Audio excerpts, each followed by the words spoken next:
Hey guys, welcome to Tutorial Guru. Today we'll be learning how to clear cache on TikTok, and now let's dive right in.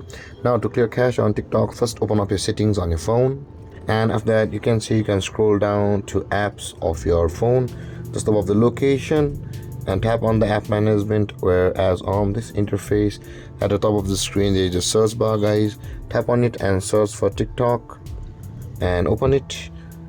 Now in order to proceed to clear cache on TikTok, tap on storage uses, and over here you can see the clear cache option available for us, guys. Now in order to clear cache on TikTok, tap on the clear cache over here and the cache on the TikTok will be cleared. Or you can just simply open the TikTok app and go to the profile option at the bottom right corner of the screen and tap on the three-lined icon at the top right corner of the screen, and again tap on the settings at the top right corner just beside the scan icon. And over here, guys, scroll down until you can find there is the free up space option available for us just below the offline videos, which is the cache and cellular.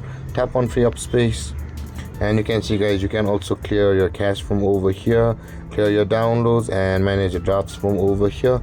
That being done, guys, your cache on TikTok will be clear from the TikTok app as well as the phone. And guys, this is how to clear cache on TikTok. And if you have any confused questions regarding the topic, feel free to comment in the comment section below, and don't forget to like, subscribe and hit that bell icon for more videos. Thank you for watching, guys. Peace.